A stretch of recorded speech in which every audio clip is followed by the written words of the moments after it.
안녕하세요. 우리가 이번 주 마이스 산업론에서 우리가 알아봐야 될 거는 유치 개최지 선정에 있어서 전시 이벤트는 어떻게 진행되는가를 좀 알아볼 거예요. 자, 그 전에 우리가 저번 주에 했었던 거 있었죠? 컨벤션의 그 유치 어떤 개최지 선정에 대해서 우리가 좀 알아봤고요. 그 중에서 우리가 좀 몇 가지 좀 복습을 좀 해보자면, 개최지 선정의 특징이 있다. 회의 성격에마다 늘 다른 방식을 취한다는 사실을 우리는 잊지 말아야 되는 거고, 대륙별 순환 패턴이 있다. 그러니까는 아시아, 유럽, 아프리카 이런 식으로 다 순환적으로 돌아가면서 진행하는 게 있기 때문에 그 패턴에 따라서 우리가 유치를 하고 싶어도 거기에 맞지 않으면 유치를 할 수가 없기 때문에 그 패턴을 우리가 또 조사봐야 되겠죠.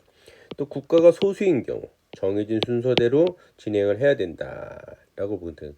또 하나 이제 마지막 선정할 때는 투표를 하거나 혹은 합의로 추대를 하는 경우가 있다라는 걸 우리가 참고를 하면 될 것 같습니다.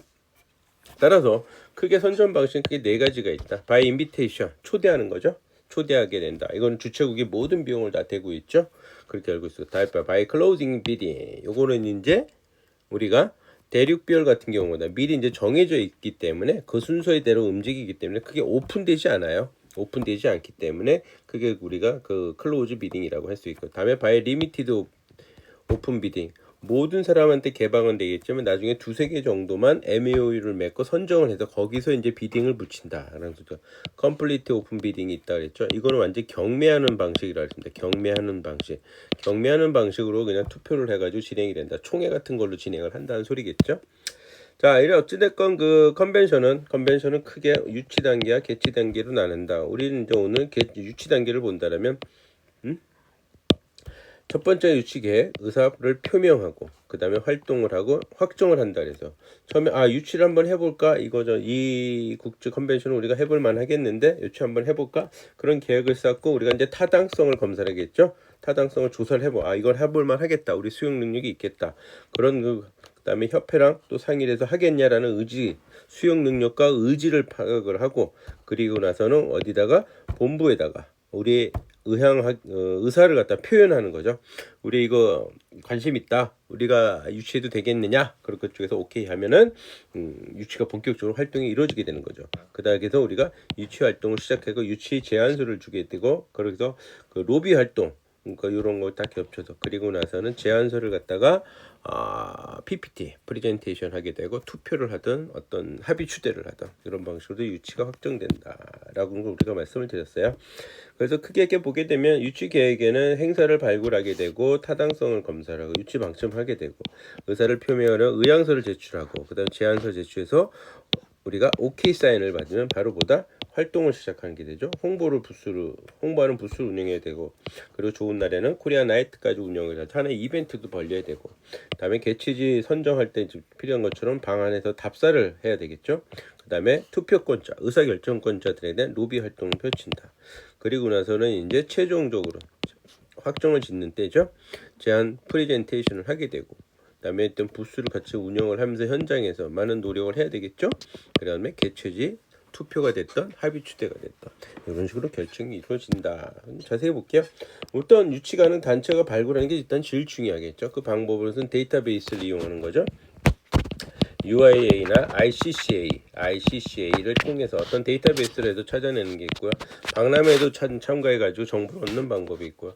아니면 그 컨벤션의 그 본부인 협회나 학회 홈페이지에서 찾아볼 수 있고, 혹은 언론 보도자료에서도 우리가 찾아볼 수가 있다라고 이런 말씀을 드렸던 것 같아요. 그리고서 이제 우리는 두 번째로서 이렇게 하고 나서는 세일즈 콜, 타당성을 검사하는 거. 일단 자료를 찾았어요.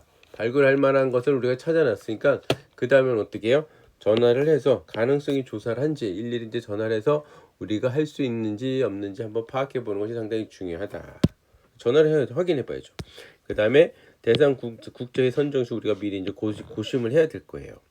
자, 데이터베이스가 됐던 박람회가 됐던 우리가 할 만한 거를 갖다가 찾았단 말이죠. 그리고서는 전화를 이제 일일이 합해서 그걸 갖다 파헤치는 건데, 이때 우리가 고려를 해야 될 사항이에요. 한국에서 개최를 한 적이 있었나 없었나, 그 다음에 그 임원들이 어떤 협회나 학회가 활동을 하고 있는가, 다음에 회의 시설의 수용 가능 규모 등등, 다음에 주최기관의 의지, 결국 학회나 협회가 거기서 유치가 의지가 있나, 그리고 무엇보다도 개최 도시가 의지가 있는지 같이 파헤쳐야 된다라고 우리가 말씀을 드렸던 것 같아요. 그러한 것이 있어야 되는 거고, 그러고 나서 이제 보면서 우리가 저 조사할 때 타당성 늘 그렇죠. 뭐 통해서 한다 그랬죠? 전차 대회. 전차 대회를 통해서 우리는 유치 조건이라든가 개최 영역이라 모든 것들을 우리는 조사를 하게 된다. 거기에 따라서 타당성 검사, 예산, 조달, 돈을 어떻게 조달할까? 경쟁 국가도 같이 파헤쳐야 되겠죠. 그다음에 각 기관들이 스폰서이 됐든 후원이 잘 되는지 유치위원회 구성을 하게 되는 겁니다.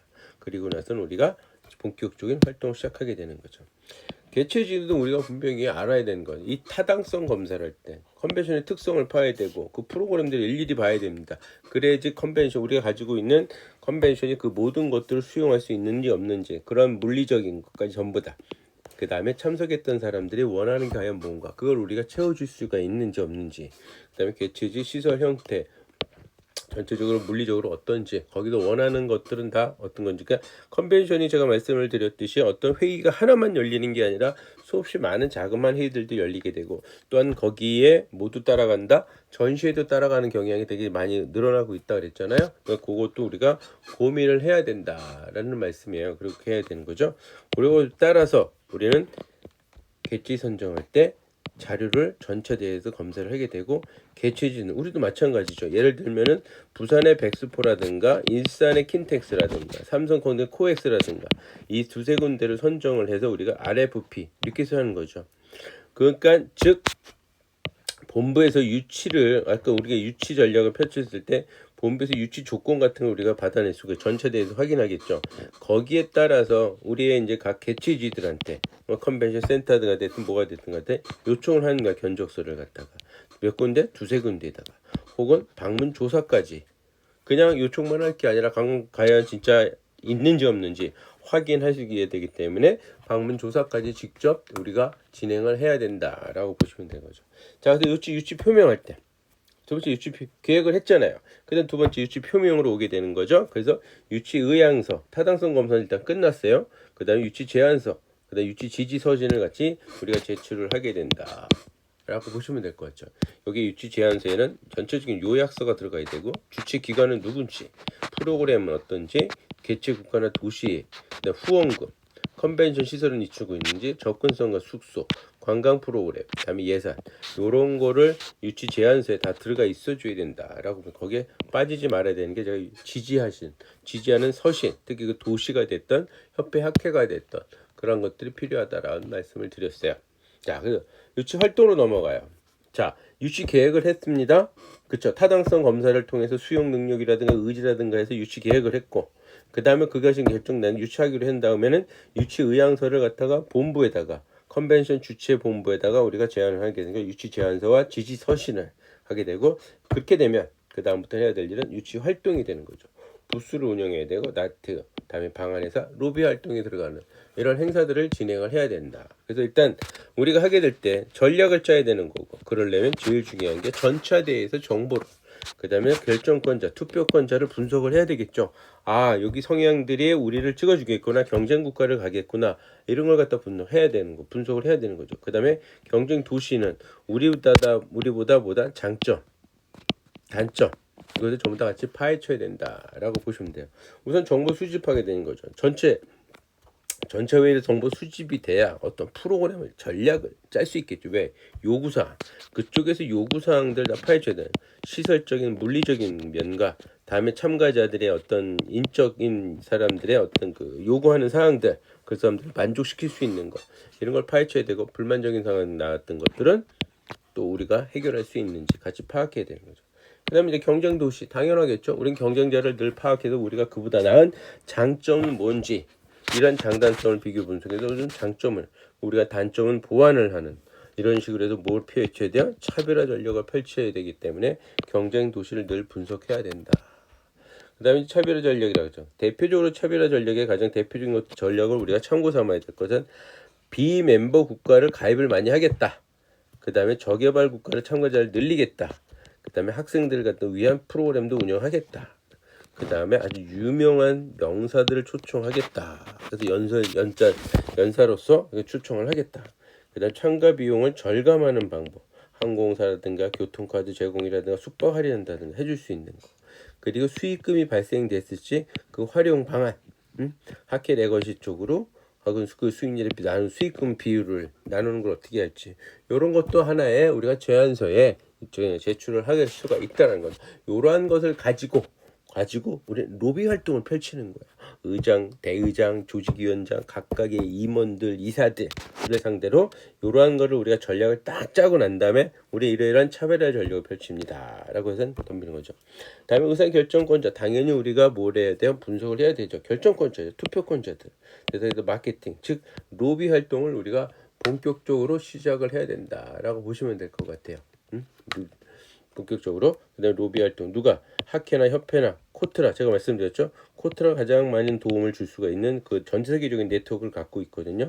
거기에 이제 관광공사가 일일이 출장 다니면서 이렇게 국회, 학회나 협회, 그리고 코트라, 관광공사, 그리고 이제 대사관과 영사관을 통해서 우리는 늘 뭘 한다? 로비 활동을 펼치게 되는 거죠. 근데 이때 보게 되면 누굴 해야 되냐? 리더, 이사회, 요들 이제 투표권자들이죠. 갖고 있다는 총회할 때 총회 참가자들, 전체 회원들을 대상으로 우리는 로비 활동을 본격적으로 펴기 시작이다. 유치 활동하게 될 때 가장 중요한 것들이죠. 그러면서 이제 개최지 답사도 같이 그 유치 활동하게 될 때 방한 답사를 하게 되는 거죠. 제안서의 진위 여부를 파악하고 개최지 주문의 반응을 보기 위한 그래서 대표적인 그 큰 두 가지 이유입니다. 그러니까는 물리적으로 수용 시설은 정말 제안서대로 잘 되어 있나? 거기에 정말 지지 서신을 보냈는데 개최지 주민들은 어떠한가를 살펴보게 되는 거죠. 이때 중요한 게 뭐냐면 프리젠테이션도 당연히 하지만 기간 면담을 하게 해주다. 지지하시는 사람들, 그리고 지방자치단체의 장들, 그다음에 시설, 그다음에 학회 협회 회장들, 이런 사람들 대표들과 어떤 그 면담을 이루어서 행사를 정말 지지하고 행사를 잘 끝낼 수 있도록 하는 그런 모습들을 우리가 보여줄 수 있게 되는 거죠. 이때 답사할 때 초청 대상자, 무엇보다 중요한 게 뭐라 그랬어요? 경쟁국과 우호국에 있는 사람들은 다 초청을 해야 돼요. 그래서 정말 우리가 행사를 얼마나 잘 하는지 그걸 진짜 보여줄 수 있어야 된다라고 보시면 되는 거죠. 그래서 답사 계획을 이 사람들을 초청을 해서 어떻게 할 거든요. 관광지도 방문해야 되고 테크니컬 비즈도 가급적 들어가는 게 좋아요. 테크니컬 비즈도. 그래서 장점을 또 부각을 시키면서 관광공사라든가 관련 기관이라든가 정부 지방자치단체의 협조를 꼭 이뤄내는 것이 상당히 중요하다. 그거 보시면 돼요. 다음에 이제 한국 보스를 운영해야 됩니다. 자, 저번 주에도 말씀드렸죠. 대한민국의 한복은 정말 유명합니다. 많은 사람들이 임프레시브하게 그다음에 늘 어떤 한복을 이미지를 살려주는 전략을 펼치는 것도 중요하다라고 보시면 될 것 같아요. 그래서 무엇보다 중요한 이벤트로서는 코리아 나이트를 갖다가 개최를 하게 된다. 그래서 우리가 나이트 개최할 때 중요한 건 만찬 날짜 겹치지 않게 되고 메인 행사장에서 아주 가깝거나 메인 행사장에서 해야 되고 초청 대상의 사전 초청. 그래서 아까 말씀드렸죠. 경쟁 국가와 우호의 관계를 갖고 있는 사람들한테 PD 이 사람들 해가지고 꼭 참석할 수 있게. 그 다음에 이제 운영 계획 수립도 같이 해야 되겠죠. 행사장 조성을 현장 운영 계획까지 같이 수립하고 가지고 이러한 코리아 나이트 아주 중요한 이벤트를 벌이는데 실수하지 않도록 미리 조심을 다 해줘야 된다라고 보시면 될 것 같아요. 자, 유치 확정이에요. 일단 로비 활동까지 해서 다 끝나면 이제 본격적으로 프리젠테이션 하게 되는 거죠. 프리젠테이션을 하게 되고 그리고 저는 뭐래요? 견정을 운영하고 개최지를 결정하게 된다라고 보시면 되죠. 그때 개최지 결정하게 된다. 그래서 제안서는 짧아요. 발표 시간을 갖다가 5분, 짧진 5분도 있고 보통 10분에서 20분 늘 그래서 이렇게 준비를 해야 되고 그리고 발표자는 정말 유명한 사람들 그리고 제가 그 제안서는 뭐예요? A안, B안, C안 이렇게 첫 번째로 할 경우, 두 번째로 할 경우 혹은 또 다른 어떠한 그 상황에 도발적인 상황에 대비해서 A안, B안, 보통 C안 최소한 A안, B안 두 가지는 우리가 미리 준비를 해줘야 된다라고 보시게 되고 그 제안서 발표할 때 중요한 거는 킬링 포인트를 끄집어낼 수 있는 거. 이 킬링 포인트를 끄집어낼 수 있는 걸 갖다가 꼭 신경 써서 무엇이 다가갈 수 있는지 이렇게 짧은 기간 동안에 그 몇 마디 하는 동안에 킬링 포인트를 꼭 도충해내야 되고요. 우리가 발표하지다 못한 내용은 슬라이드로서 CD를 해가지고 CD에다가 저장을 해가지고 고객들한테 미리 또 나눠주고 이런 식으로 진행하는 게 좋고요. Q&A 운영할 때 준비를 해줘야 된다. 아까 말씀드렸듯이 결정은 투표를 하게 되게 되는데 합의 추대는 그냥 합의로서 총회에서 이사회에서 하게 되니까 이 컨벤션 자체가 이사회에서 결정하는 거면 임원들을 대상으로는 유치 활동을 확실하게 해줘야 돼요. 근데 총회에서 결정해도 각국 대표단이 다 전부 다 유치 활동이 되죠. 이때는 이제 많은 사람들 정말로 코리아 나이트 회총에서 결정하는 거는 우리가 발로 뛰는 거, 정말 발로 뛰는 일들을 갖다가 노력을 많이 해줘야 된다라고 보시면 되고요. 그렇지 않고 이사회에서 하는 게 된 경우는 이건 임원들만 상대로 하다 보니까는 좀 로비가 강도가 좀 짚어지는 경우도 있다라고 보시면 될 것 같아요. 자, 그 다음에 이제 투표는 무기명으로 이렇게 투표하는 게 있고, 그 다음에 개최지 결정에 따라 미리 여기서 정해줘요. 그래서 무기명으로 하게 되는 건 당연하고요. 만약에 동점일 경우에는 프레지던트 의장이 캐스팅 보드 하는 경우도 있고, 투표 절차 없이 서로 동의하에 합의 추대하는 경우도 있다라고 보시면 됩니다. 그래서 개최지가 결정되는 투표를 하게 된다라고 보시면 되죠. 폐막식을 통해서 발표를 진행을 해요. 그래서 유치 활동이 됐고요. 자, 오늘은 우리가 무엇을 하게 되느냐? 전시 이벤트. 그래서 소위 해서 전시 이벤트 선정을 계속 보게 되는데 우리가 여기서 전시 이벤트에 대해서 개최지를 선정하는 것을 좀 살펴보도록 하겠습니다. 그래서 전시 이벤트 유치 사례를 살펴보고 과정 전략을 보게 되는데 우선 우리가 여기서 우리도 이제 저번 시간에도 그 동영상을 이렇게 보여드리고 그랬었는데 이 이벤트를 전시 이벤트 그러니까 이벤트를 유치했던 CVB 사무국들의 그 사무장 저기가 면담 인터뷰했던 장면을 제가 동영상을 너무 길어서 제가 캡처 몇 부분을 해갖고 왔으니까 우리가 그걸 한번 또 들어보는 시간을 갖도록 하겠습니다. 글로벌 도시 브랜드 경쟁력을 갖추고자 하는 모든 도시들은 지역 경제에 도움이 되는 국제 행사를 유치하길 희망합니다. 그러나 모든 도시들이 훌륭한 마이스 목적지는 아닐 것입니다.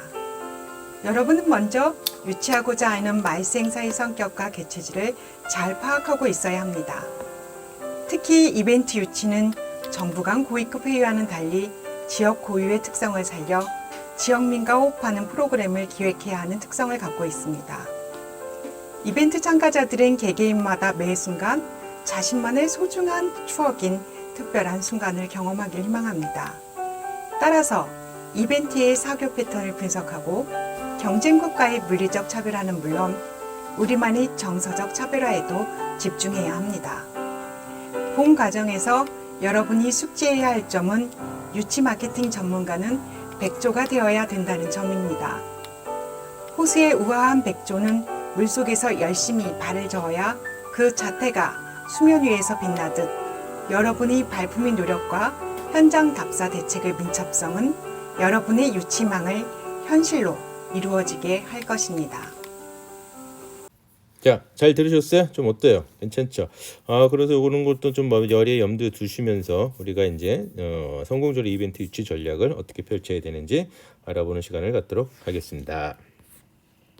자, 앞 시간에는 우리 기업 회의에 관련돼서 좀 알아봤고요. 이번 시간은 이제 이벤트 유치 전략에 대해서 간략하게 좀 우리가 또 알아보는 시간이 되겠고요. 그래서 어떤 사례를 통해서 그 소위에서 속초 우리 그 컨벤션 비오로의 마케팅 팀이 유치하는 과정을 갖다가 같이 좀 중간중간 삽입하면서 사례를 들어가면서 한번 이벤트 유치는 어떻게 하고 있나 좀 알아보겠습니다. 자, 먼저 우리가 이벤트 정의가 뭐죠? 이벤트가 뭐죠? 제가 그 시간에 했었는데 앞 시간에 예전 시간에 한 4, 5주 지났죠? 뭐 공익이라든가 기업이 그런 그 단체의 이익의 어떤 특정한 목적을 위하여, 그렇죠?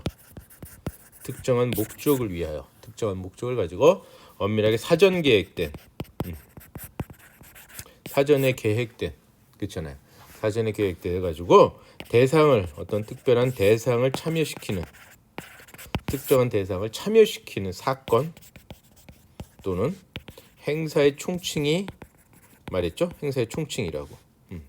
행사나 사건의 행사의 총칭을 총칭을 해서 우리는 이벤트라고 했습니다. 이벤트. 이 정도는 우리가 조금 알고 있어야겠죠. 그래서 여기서 키워드는 뭐냐? 특정한 목적을 가지고, 그러니까 이익이죠. 어떤 이익이에요. 특정한 목적을 가지고 사전에 철저하게 계획이 돼가지고 어떤 특정한 대상을 참여시키기 위한 사건 또는 행사의 총칭이다. 이것이 이벤트다. 상당히 그 의미가 확대 해석할 수가 있어요. 그렇죠? 자, 그런데 이렇게 보자. 지금까지 앞 시간까지 우리가 국제회의, 국제회의 시설을 갖추고 어떤 미팅 시설, 이런 컨퍼런스 컨벤션 센터 시설을 갖추고 있어야지만 이런 그 국제회의라든가 마이스 산업을 유치할 수 있다. 뭐 이런 개최지의 그 특성, 베뉴, 유니크한 베뉴, 막 이런 식으로 이제 많은 얘기들을 해왔어요. 그렇다면 도시에, 내가 사는 이 도시에 회의 시설이 없다면 국제회의는 유치할 수 없다. 맞겠죠? 그렇죠? 회의 시설이 없다라며 뭐 수백 명씩 막 소규모의 저기 뭐 심포지엄인가 포럼도 해야 되고 300명 이상의 그 회원들이 참석해가지고 미팅도 좀 해야 되고 이런 상황인데 그런 회의 시설이 없다, 컨벤션 센터 시설이 없다 그러면은 국제회의 말산업 유치할 수 없다라고 생각할 수 있겠죠. 또한 그 전시 시설, 이그지비션까지 뭐 이런 시설까지 다 필요할 때도 종종 있지 않습니까? 없다. 그러던 중에 우리가 국제회의 그 평가를 하게 되면 이런 식으로 평가하잖아요. 개최 장소의 접근성, 개최자의 접근성, 그다음 회의 시설의 연계 수용 태세, 숙박 시설이라든가 어떤 교통이라든가, 그렇죠? 연계 시설, 그다음에 유무형적인 지원이 들어와야 되지 않습니까? 그리고 거기에 따른 관광 자원까지 있어줘야 돼. 그래서 국제회의를 개최지 선정할 때 평가 요인들이지 않습니까? 그렇죠? 그다음에 이 교통의 접근 요인, 또 접근성도 상당히 중요시 여기는 것이 우리가 이거다. 그러니까 이런 저기 그 평가 요인을 만족시킬 수 없으면 국제회의 컨벤션은 유치할 수 없구나. 기업 시설도, 기업 미팅도 마찬가지로. 그렇죠? 그래서 항상 하게 되면 우리가 개최지의 특성을 먼저 파악을 하고 유치 대상 정보를 수집해서 이게 이꼬르가 되면 오케이, 성공적인 국제회의 유치가 되겠죠. 그래서 개최지 특성을 파악해 보니 국제회의 시설도 없고 유치 대상 정보를 파악해보니 이거 안 되겠다는 거죠. 그래서 국제회의는 안 되겠다라고 하면 이렇게 접을 수도 있겠고, 그러나 개최 특성 파악하니까는 그 특성에 맞게 국제회의 유치할 수 있겠다. 그래야면 이제 성공적인 국제회의 유치와 더불어서 행사를 치를 수도 행사를 치러지겠죠. 이런 상황이 있는데 강원도 이제 속초에 이제 G마케팅 CVB죠. G마케팅에서 G마케팅 팀에서 이제 고민을 하던 중에 팬아시아 2017년도 팬아시아 해시대회를 유치를 성공합니다. 그럼 도대체 이 팬아시아 회의는 어떻게 해서 성공을 하게 됐을까? 이 팬아시아의 그 해시대회라는 건 도대체 뭐냐? 여기 간단하게 썼지만 국내에서 처음 열리는 대회고 약 5천 명의 해시열이 비경쟁 우정의 레이스면 달리는 것 같은데, 그렇죠? 경쟁이 아닌 뭐 이상하네, 재밌네, 이럴 수 있겠죠. 뭔가 좀 다르다라는 걸 느낄 수 있을 겁니다. 그러면 이것이 어떻게 됐나? 그래서 그 강원도 속초의 G마케팅이 이 장면 보셨을 거예요. 개최지를 특성을 먼저 파악해야 되잖아요. 그래야지 유치 대상을 또 파악해서 갖추면 이제 유치 확정을 짓고 유치 의지를 확정을 하고서 이제 유치 전략을 피치고 유치 활동을 하겠죠. 그래서 이제 개최지 특성을 딱 파악했으니 뭐 국제회의 시설이 부재라는 거야. 시설이 이제 부재. 다들 작아, 규모가 2,000명 이상이 들어와야 되는데 그걸 들어오지 못한 이런 이제 전시장도 없구나, 섹션도 좀 작고 이러다 보면 그러고 난 다음에 이렇게 보니까는 원거리 교통도 불편하네. 인천공항하고도 되게 멀잖아요.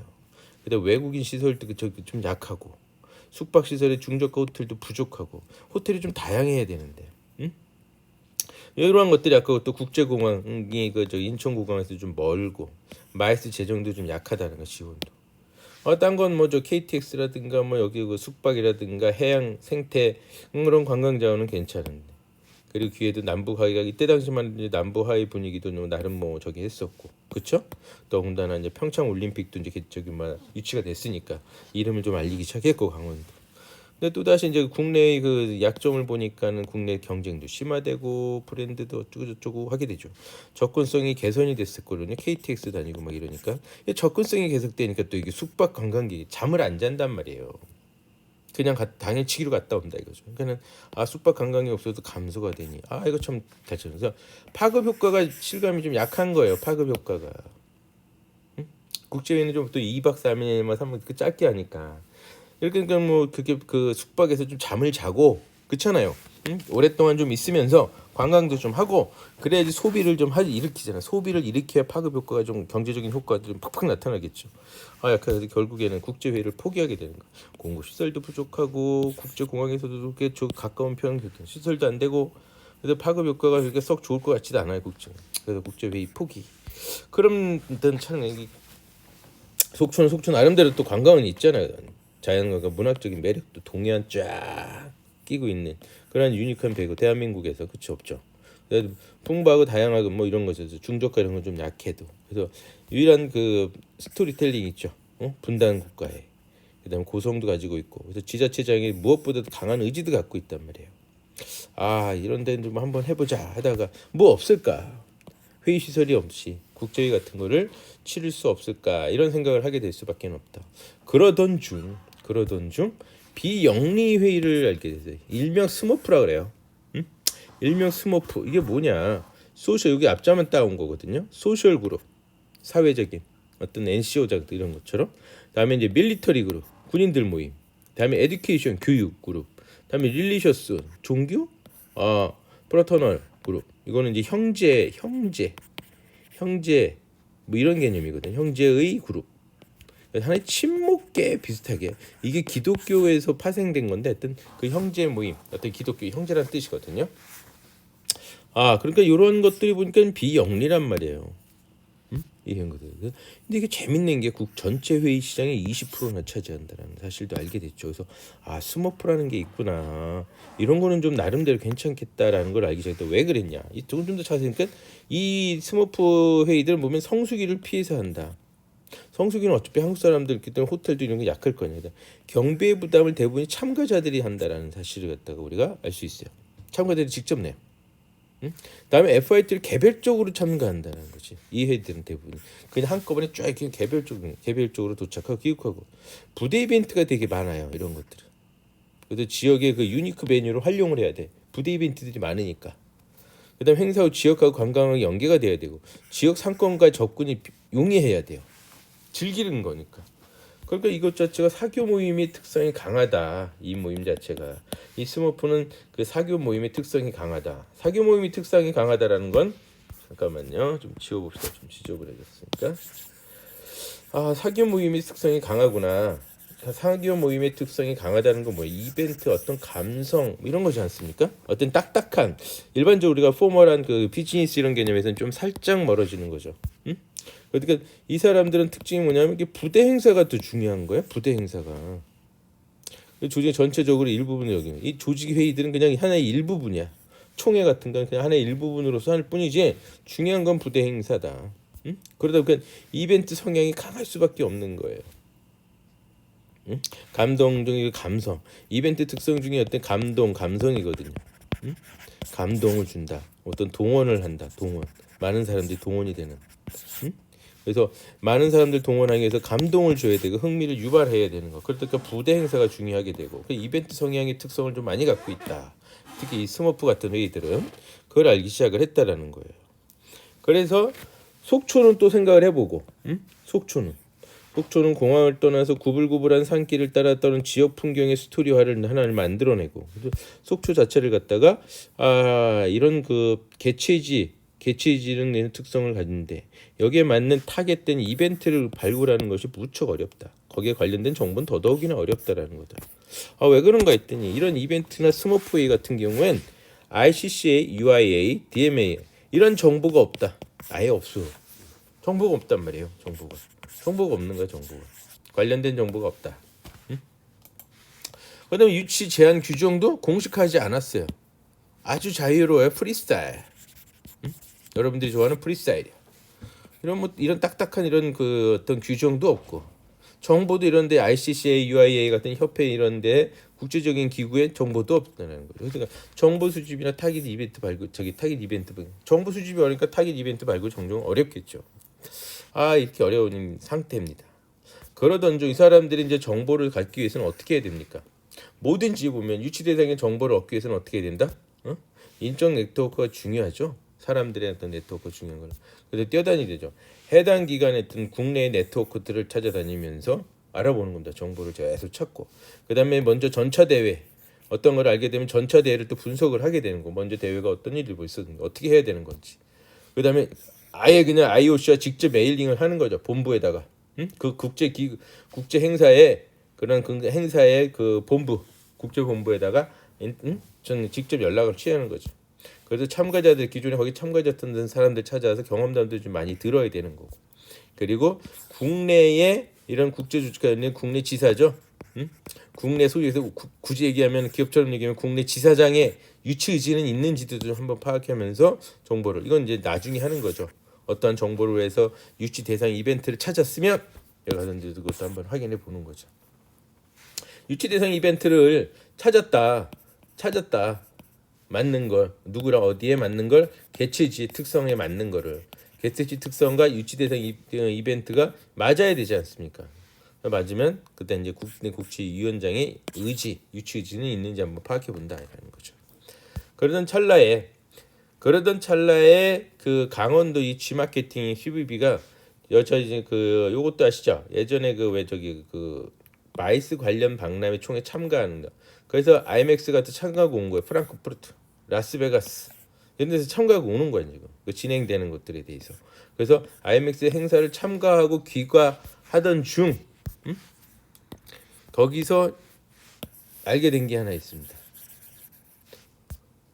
누구를 알게 됐냐면 말레이시아 교민으로부터 정보를 받았어요. 팬아시아라는 해시에 대해서 팬아시아 해시에 대해서 행사에 대해서 이런 행사가 있다라는 정보를 얻게 된다라는 거죠. 그런 정보를 얻게 되면서부터 이제 알아보기 시작했던 거예요. 전차 대회 구글링도 돌려보고 이벤트 참가자 경험담도 들어보면서 정보를 하나하나 수집하기 시작했던 거였죠. 수집하기 시작하고 속초 지역의 유치가 적합하겠다라고 판단을 내린 거야. 야 이거는 맞겠다. 무슨 국제의식 이런 개념이 아니고 이거 완전 이벤트로서 우리가 이거는 유치를 한번 해보자라고 이 개최지 특성과 그 팬아시아 해시가 보니까 유치 대상이 적합하구나라는 걸 알기 시작했던 겁니다. 그래서 그런데 그러면 이 해시란 도대체 뭐냐? 여러분 궁금하죠? 해시대회가 뭔가? 여러분도 처음 들어볼 거예요. 해시대회가 뭐냐면 사교를 목적으로 하는 거예요. 사교를 침묵. 침묵을 딴 같은 거 경쟁하지 않는 종목의 스포츠구나. 경쟁하지 않아요. 그리고 경쟁을 하지 않으니까 정규 트랙 같은 게 필요 없어. 100m 달리기, 마라톤 이런 좀 정규 트랙이 필요 없어요. 오프로드 트랙이에요. 선두주자, 리딩 그룹이 이거는 먼저 리딩 그룹이 출발하게 돼 있어요. 그러니까 기존에 이제 먼저 하면서 이제 리딩 그룹을 정해요. 맨 먼저. 그래서 선두 그룹이 먼저 출발합니다. 그래서 오프로드 트랙을 만들어요. 자기네들이 개척을 하는 거야. 길을 개척을 하면서 달리기를 해요. 그럼 뒤따라서 메인 그룹과 후방 그룹들이 따라가면서 이제 똑같이 가는 거죠. 그래서 어느 코스대로 선두 그룹이 끝나고 나면 그 코스대로 마치는 거죠. 물론 선두 그룹, 리딩 그룹은 미리 해가지고 어느 정도 한 바퀴 돌아보죠. 어느 쪽으로 이렇게 해서 어떻게 진행해야 되겠구나. 그래서 막 보면 수상시장으로도 갔다가 산으로도 올라갔다가 막 내려왔다 이러는 거니까 5% 어떤 정규적인 경기예요. 그리고 나서 그날 저녁에 시원한 맥주도 마시면서 하시송을 부르면서 친목을 다짐하는 아주 스포츠 이벤트. 왁작지껄하겠죠. 그냥 그 동네가 그냥 시끄럽게 노는 거예요. 그냥 맥주 한 잔도 하면서 마치 그 축제에 보면은 그 옥토퍼스트 미네네 매월 9월 중순서부터 10월 초순까지 열리는 약 한 20일간 열리는 미네네 옥토퍼스와 같은 그런 분위기가 이제 연출이 되겠죠. 맥주도 한잔 하면서 그런 거를 그래서 이벤트 자체가 왁작지껄하고 소비 진작형 이런 거니까 이벤트니까 야 이게 괜찮겠구나라는 생각을 했던 거였어요. 그래서 팬아시아의 인터 회시 전 세계 이제 회시 클럽들이 있거든요. 이런 게 또 운영이 되고 있습니다. 그래서 이런 행사라는 것을 알기 시작하면서부터 속초가 뛰어들기 시작했던 거죠. 이치에. 그래서 팬아시아 이렇게 보니까는 2년에 한 번씩 아시아에서 개최를 하는구나. 대한민국은 아직 개최 경력이 없습니다. 왜 우리 유치할 때 가장 기본적인 게 대한민국에서 개최 경력이 없는 게 아주 좋다 그랬잖아요. 그래서 이런 개최 경력이 없구나. 그래서 경쟁도 비례 경쟁이구나. 더구나 중요한 게 5일간의 체제예요. 5일간 체제면 5일 동안 5박 6일 동안 쓰고 마시는 거 소비 활동이 왕성해지는 거죠. 규모가 최소한 1,000에서 2,000명 정도가 항상 참가하더라. 대상은 한 5,000명이 되지만 5,000명이 돼. 해시 회원들이 있다라는 거야. 적는 체계에 약 5,000명이 되지만 참석은 보통 1,000명에서 2,000명 사이 정도 하는구나 매년. 그 지역 캐터링 상권하고 연계가 필수적이어야 돼. 얼마나 좋아 이게. 응? 지역 상권하고 연계가 돼야 되는 거죠. 기부 행사도 또 해. 다시 한번 설명해 주면 기부 행사를 해요. 여기가 등록비가 100달러예요. 100달러. 등록비가 100달러거든요. 근데 이 등록비를 갖다가 그 지역에 기부를 한다라는 거지. 전부 다는 아니고 이 중에 일부를 기부를 해요. 그래야지 이제 좀 왜 그랬습니까? 소음 발생을 하겠죠. 왁자지껄 그 미네네 옥토퍼스처럼 맥주 축제처럼 열리게 되는 거죠. 저녁에는 그렇지 않습니까? 그럼 다 같이 모여서 이건 그냥 뭐 선수단 어느 이런 게 아니라 개별적으로 나라 대표 이런 게 없어요. 경쟁은 안 하니까 그럴 이유도 없고 그냥 모여가지고 친목도모 하니까 맥주 한잔하고 왁자지껄 그냥 수다 떠는 거지 놀면서. 그러니까는 얼마나 시끄럽겠어. 그때 미리 이제 쫙 어떻게 보면 이 행사가 생긴 건 그러지 않았나 하는 이 강사의 사견입니다. 전차대회는 인도의 뽕디셀에서 했어. 인도에서. 그렇구나. 그래서 이 해시 참가자 해서 유형을 봤더니 일탈이야. 아, 우리 관광의 전제 조건이라는 게 있었죠. 일탈. 그다음에 익명성에 이름 투표. 어느 국가의 대표 누구누구 홍길동이 아니 그런 개념이 없잖아요. 그냥 개별적으로 와서 등록비 100달러 내고 행사 참석하고 노는 거야 같이. 그래서 개방돼 있지 않겠습니까? 다른 나라 사람들하고 그냥 만나게 되고 다음에 탐험 심리 강한 거예요. 새로운 곳을 가고 싶어하는 이 새로운 곳을 가고 싶어하는 게 또 속초가 가지고 있는 한 번도 와보지 않은 곳이니까 그렇겠죠. 응? 이런 특성이 되니까 속초 지마켓팀이 뛰어들었다라고 생각하시면 될 것 같아요. 또 이게 해시맥 아까 체제 기간이 길어요. 5일이라 그랬잖아요. 5일. 따로 이제 딱 장점만 보니까 그 지역 상권 아주 공헌도가 높은 거예요. 소비 활동이 황성하지 않습니까? 이 소비 활동만큼은 다른 거에 비해서. 소비 활동. 각자가 참가해서 각자가 등록비 내고 그것도 기부도 하고 그다음에 그 상권들하고 연계돼 가지고 더군다나 이 사람은 지역의 어려운 접근성을 뭐라 그랬어요? 아까 탐험심이 높다 그러지 않습니까? 탐험심. 오히려 탐험으로 해석을 한다. 탐험인 거야. 접근성이 어려운 거. 우리 국제회의나 기업회의나 학술회의 같은 경우에 뭐야? 접근성이 중요하다 그랬잖아요. 아까도 잠깐 얘기했지만. 그러나 오히려 접근성이 어려운 접근성이 오히려 탐험으로 해석한다. 그러다 보니까 속초 이게 맞아요. 산악과 해양관광의 상권도 있고 아주 지역경제 파급 효과를 확실하게 컴팩트하게 다 몰려 있잖아요. 최대한 할 수 있는 장소. 얼마나 좋아. 컴팩트하게 몰려 있으니까 어디 이렇게 분산되어 있는 게 아니잖아요. 그러다 보니까 속초가 아주 적절하게 됐다. 그래서 육지대상을 하시를 갖다가 선정을 하게 된 이유다라고 보시면 돼요. 그래서 이제 유치 2항서 제출을 합니다. 이 이벤트 유치 행사는 특성마다 이제 다 달라요. 비경쟁 사기 때문에 해시 중심으로 할게요. 그래서 여기 보면 공식 유치 의사 표시 서한만 있으면 돼요.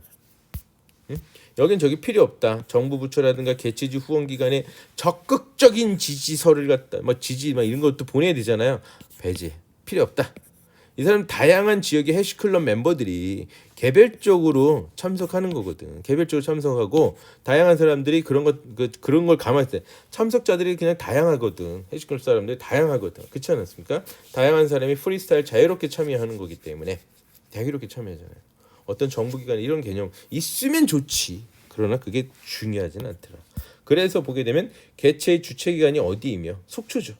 개최 지역의 조직위원장의 서명. 일단은 그게 그 LOC 로컬이잖아요. 로컬이 그 지역의 이제 로컬의 장이 우리나라 유치 의지를 확인해줘야 되는 거야.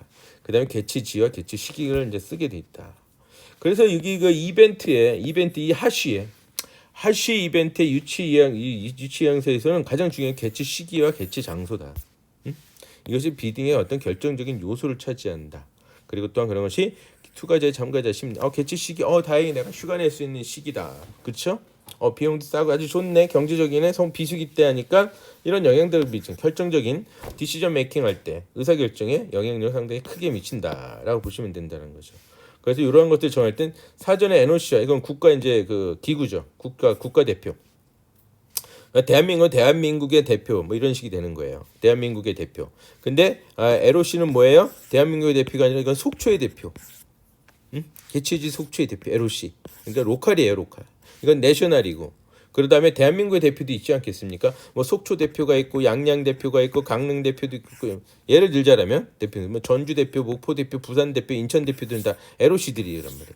이 LOC는 당하고 같이 NOC하고 국가에서 해가지고 꼼꼼한 수용태도 분석을 이제 선정을 딱 하게 됩니다. 개최 시기와 개최 장소를 그걸 딱 비교해가면서 정리한다. 결정을 내는 거죠. 그래서 유치 이항선 이제 제출을 하고 유치 이항선 제출하는데 요 유치 이항선을 우리가 알아야 되는 게 개최 시기 개최 장소가 들어가 있잖아요. 제일 중요하잖아요. 이게 변경이 되면 절대 안 돼. 변경이 되면 신뢰도에 엄청나게 큰 타격이 돼요. 그래서 유치 이항서의 서한 접수 유치 성공률에 처음부터 끝까지 영향을 미치는 요인입니다. 완전 요인이에요. 그래서 유치 이항서는 한번 결정을 내리면 신중하게 결정을 내려야 되고 바꿀 수 없다라고 분명히 우리가 이야기하시면 될 것 같습니다. 그래가지고 이제 유치 활동을 제안서를 이제 작성을 합니다. 물리적인 태도, 지역의 매력도, 행정적인 지원 약속, 안전 대책 등 숙박지의 가격, 교통 편의, 고위급의 지지 사안 같은 이런 것들 유치 이제 제안서를 아까 의향서가 아니라 이제 제안서를 넣어야 되는 거예요. 본격적으로 제안서를 딱 넣어서 유치 마케팅 활동을 하는 거죠. 스토리 전략 일단 속초에서는 딱 스토리 전략을 잘 짜야 한 거예요. 단점을 최소화, 단점 당연히 있겠죠. 그래서 경쟁자와 차별화를 부각시키는 전략을 피칩니다. 당연하겠죠. 국제 조직의 답사단이라든가 현지 조사 대응 방안을 수립을 딱 하면서 로비 활동을 벌리는 겁니다. 그런데 2017년도에 열린 페나시아의 사기 패턴은 어떤 익명성을 요구하고 지역의 이제 수산시장 속초의 수산시장에 논밭을 이제 뛰어다니는가 리딩 그룹이 오프 트랙이죠, 아니라 오프로드 어떤 정기적인 길이 아닌 겁니다. 그다음 레드 드레선을 활용한 참가 등록비를 갖다가 지역사회 신고식도 거예요. 신고식도 거의 하는구나. 아까 그 제가 스머프를 사교 행사의 느낌을 갖고 이벤트의 특성이 강하다라고. 그래서 매일 밤 이벤트를 파티를 개최를 한 겁니다. 요때 그 속초에서 제정한 게 맥주를 제공하겠다. 한 잔씩은. 그래서 불꽃놀이 및 공연도 하게 되고. 다음에 이제 2천 명이 런닝을 하고 나서 뛰고 나서 비경쟁 레이스를 하고 나서 2천 명이 모여서 휴식을 취하면서 저녁에 캐터링을 즐기는 거예요. 이런 식으로 진행이 된다라고 보시면 되죠. 그래서 이제 메인 행사장을 선정을 하게 셔틀버스도 운영이 돼. 숙박 지역 행사 지역 연결을 해야 이 사람들이 집결지에 모여서 집결지에 있는 어쨌든 파티를 여는 거죠. 파티를 열게 되죠. 지역 상권의 개입 여부도 이것이 오히려 아주 중요한 요인입니다. 지역 상권이 아주 중요해요. 이게 개입이 돼야 되거든요. 이게 이 해시 이벤트에 중요하다. 날씨 변동에 따른 대비책을 또 런하는데 달리기를 하는데 비우면 안 되잖아요. 편의시설도 확실하게 해줘야 된다라는 거. 이게 이제 바로 선정의 결정적인 요인으로 작용을 하게 된다라고 보게 됐습니다. 그래서 지역 주민이 소민이 이제 예측이 당연히 가능하죠. 언제 노는지 아니까. 그러니까 이제 기부 이런 걸 막기 위해서 기부 행사를 먼저 딱 시작을 하는 거죠. 기부 행사. 머리 좋죠. 기부 행사 등록비를 가지고 한다 보시면 되죠. 그래서 페나시아 이제 2010년에 이 해싱은 영국인이 말레이시아에서 태동시킨 이벤트예요. 영국인이 말레이시아에 있다가 이런 이벤트 한번 해보자. 그래서 유럽과 동남아, 중국에서 아주 창시하게 활동한 소셜 네트워크 모임입니다. 근데 국내 해시의 해시 조직이 빈약하거든. 우리나라 아주 약간 빈약한데 이거를 극복해야 되겠구나. 그래서 국내 해시 조직의 LOC가 지지를 적극적으로 지지 표시를 했던 거죠. 그래서 여기 봤을 때 이 네트워크 확장 전략을 피는 거예요. 국내 해시 조직이 빈약하니까 네트워크 확장을 해야 되겠구나. 그래서 LOC 위원 및 해외 네트워크들 활용해서 한 명씩을 계속 포섭하고 다니는 거야. 몇 년 전부터 벌써. 그래가지고 한국 지지 동남아 국가 해시 클럽장들도 계속 섭외를 하는 거죠. LOC들. 클럽의 장이 LOC니까. 클럽의 장이 LOC거든요. 해시클럽에. 그러니까는 각 지역별로도 그렇게 비경쟁 레이스를 모임을 계속 할 거 아닙니까? 요거만 참석하는 게 아니라 그러면 각 지역에 전 세계 각 지역의 해시클럽장들이 이제 LOC거든요. 그 LOC들은 이제 하나하나 섭렵해서 이 사람들이 표를 하니까 여기 중에 한 사람이 그 LOC 이 사람들이 표를 해서 하게 되면 이 사람들이 그럴 거냐? 야 다음엔 요번에는 어디로 가자. 한두 마디 하게 되면 그 회원들은 당연히 클럽장을 따라올 수밖에 없으니까 LOC를 섭외하는 그 확장 전략을 펼치는 거죠. 계속.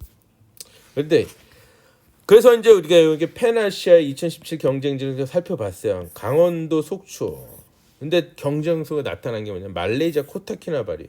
코타키나바리는 아주 세계적인 휴양지 아닙니까? 거기에 비하면 이제 강원도 속초가 살짝은 좀 딸리거든. 사실 동해안이 물이 너무 차거든. 최근에 이제 수온이 올라가니까 그나마 좀 괜찮은데 물이 차니까 어떻게 해요? 완전 전 세계적인 휴양지는 사실 아니잖아. 그래도 이 말레이시아 코타키나바루는 더군다나 해시의 고향인 거야. 말레이시아 영국 사람이 이 코타키나바루에서 말레이시아에서 해시를 만들어냈으니까 해시의 고향 아니야. 또 해시 인구가 가장 많은 국가. 고향이니까 아무래도 해시 인구도 많지 않겠어요?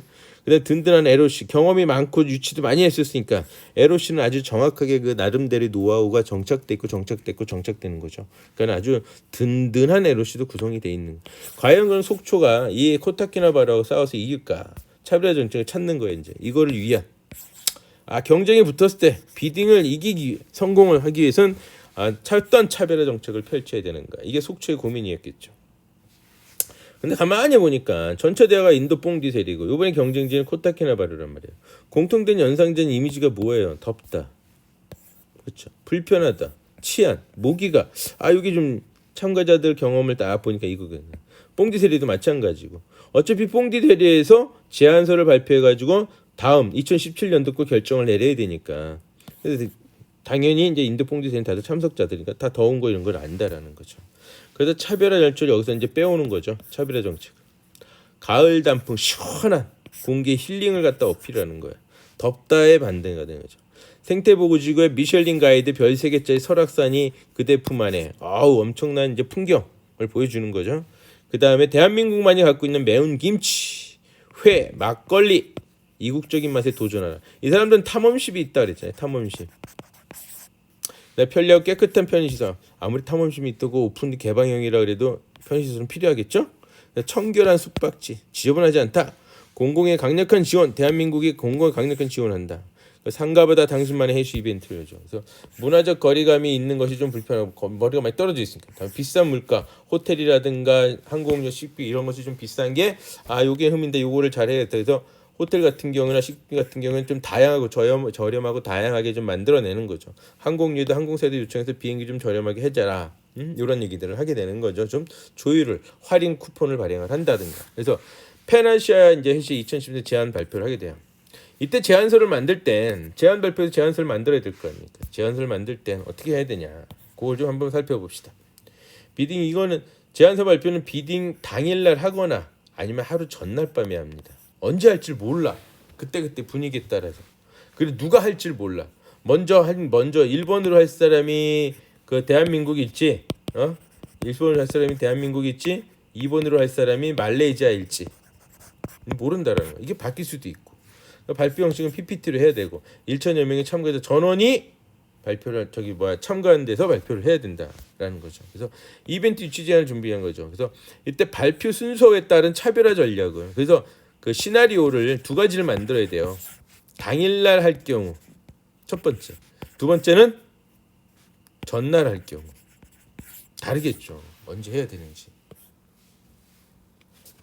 당일날 하게 되면 당일이라는 건 뭐냐? 러닝을 한 날이에요. 러닝을 경주를 하고 난 날 저녁이라면은 피곤하겠죠. 피곤했으면 어떤 걸 프로그램을 들어가야 되는지 이걸 다 해야 된다는 거. 그렇지 않고 전날 하게 될 건 좀 개념이 다르죠. 그땐 또 나름 시나리오를 또 만들어야 된다. 그래서 시나리오를 갖다가 거기 차별화 전략을 펼치면서 만들어내야 된다. 그래서 이렇게 2017년 이제 제안서를 발표를 하게 되는데 G 마케팅 팀은 포인트 3개를 줬어요. 단풍의 아름다움, 가을 단풍, 가을을 갖다가 어필을 한 거죠. 가을. 그래서 속초의 바다색을 표현한 이미지를 갖다 내보내기 시작했죠. 두 번째 이제 모닥불 이미지, 감동이죠. 여기 자체에서도 이제 이벤트를 벌리는 거예요. 감동, 모닥불. 그 다음에 쌀쌀함 속의 코리아의 소맥 한 잔의 추억을 강조한 거죠. 완전히 포인트 3개를 딱 잡고 들어간 거예요. 가을 단풍, 풍광의 아름다움, 그다음에 모닥불 같은 감동적인 이벤트도 제공하고 소맥 맥주의 아주 캐터링 서비스가 되는 거죠. 그래서 감성에 어필하는 편의시설을 갖추고 있는 이런 시나리오들을 1, 2, 3를 만들어내는 거죠. 이렇게 이제 차별화 정책을 시나리오를 쓰는 겁니다. 현지 답사인들이 이제 오게 되면 감성에 또 소구하면서 현지 답사인들한테 감성에서 복수의 도시가 지역 특성을 달린 차별, 문화의 이국성을 부각을 시키는 거야. 강조하는 거야. 대한민국 문화를 갖다가 강조시켜버리는 거죠. 그래서 심리적 거리를 조장하지 않는 아주 친근한 분위기 전략이 필요하다. 컴팩트하게 몰려 있어야 되는 거예요. 이동의 거리도 작아져야 되는 거고. 이동의 거리가 먼다면 심리적 거리가 멀게 느껴야 되는데 그렇게 느끼지 않도록 해줘야 된다. 컴팩트하게 같이 다 몰려있기 때문에 이동 거리들이 다 짧다. 그렇기 때문에 즐기고 만족하고 아주 이런 행사를 갖다가 좋아하게 될 거야. 이렇게 만드는 거죠. 그런데 하나 또 예를 들다 보면 어떻게 되겠냐. IOC 그 현지 답사를 이렇게 한 거예요.